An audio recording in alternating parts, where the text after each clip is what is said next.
this on the way up. Hauling compactor up this hill.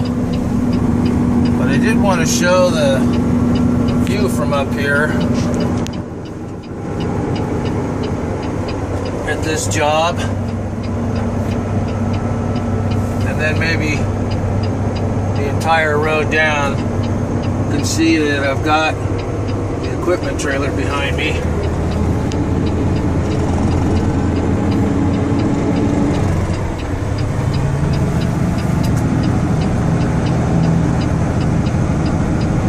I don't know if I'd want to live up here. I mean, it's a nice spot and everything. Got a beautiful view, that's for sure. But you gotta come up and down this driveway every day. Or I'm guessing every day. It's just a gnarly driveway.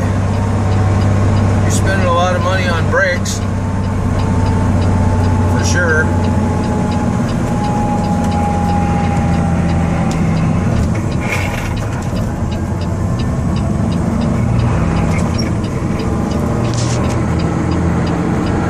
It'd be kind of fun if you had a sports car come flying down these turns. You can just about get airborne on a couple of these. That's Napa Valley.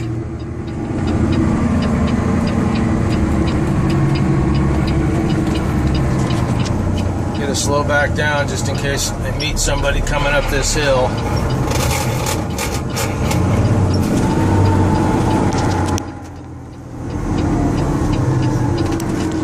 This truck has just enough room on this road to make it.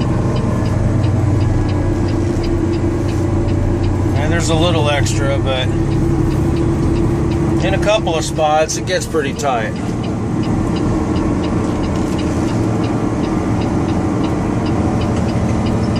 So last time I was up here, I was pondering how much this thing might have cost, and I found out that it was a bit over $5 million for this driveway. I'm going to assume that that includes engineering costs, but I'm not sure. I mean, realistically, this thing could have cost $5 million strictly to build, plus whatever it costs to engineer it. I'm really curious as to who did the asphalt, because it's pretty amazing.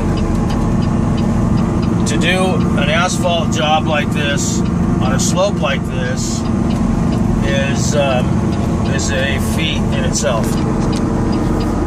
I've actually paved on a slope with a paving machine and rollers before, and it's a job for the best. This one, I'll tell you. It's one of those things where, you know, if you hit that asphalt with the roller just a little too soon, while it's still just a little too hot, it starts to separate, pull apart, and slide down the hill. And, you know, even in my pickup truck, I'd be concerned with some of these turns, let alone a truck and a trailer.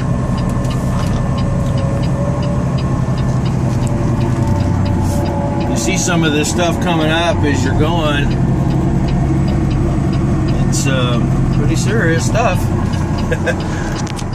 It's going up is a lot more nerve-wracking than going down when you've got a piece of equipment sitting on that trailer just adding dead weight back there and not a hell of a lot of traction. This is the worst turn coming up right here. You've got to make sure you get away from that wall back there when you go around it. I mean, you just don't have a whole lot of room here. You can see that. I mean, I'm right on it. I would imagine you can see that. It almost becomes a question of, do you hit the wall or the guardrail? And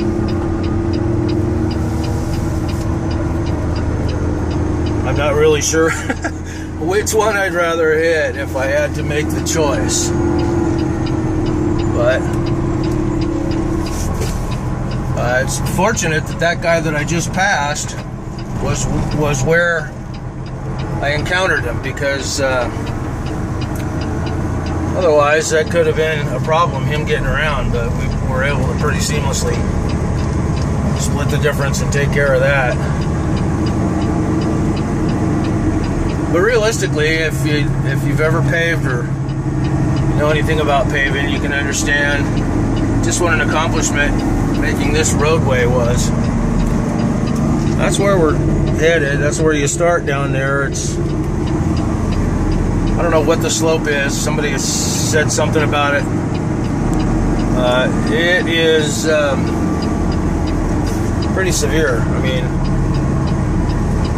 grades like this is basically as steep as you're going to get, and still be able to take a truck and a trailer up the hill, pulling a piece of equipment without breaking traction. And you probably could see a couple of spots back there where there looked like there were skid marks. That's where the tractor actually broke loose. The other transport driver was up here yesterday bringing a dozer up, and met a guy coming down the hill right in the middle of that worst, actually I think it was the first worst turn. And of course, you know, laborer, Mexican guy, didn't know, you know, wasn't really aware of, you know, you just can't back the truck down the hill, or maybe he was just taken by surprise. But he just stopped and looked at the guy driving the truck. And the guy got stopped. He started slowing down. The guy finally figured out he had to back up. He just didn't start backing up in time, and the truck driver had to stop. And just by a stroke of luck, he actually was able to get out of there, get started again. So anyway, that's the trip all the way down the driveway. Hope you enjoyed it.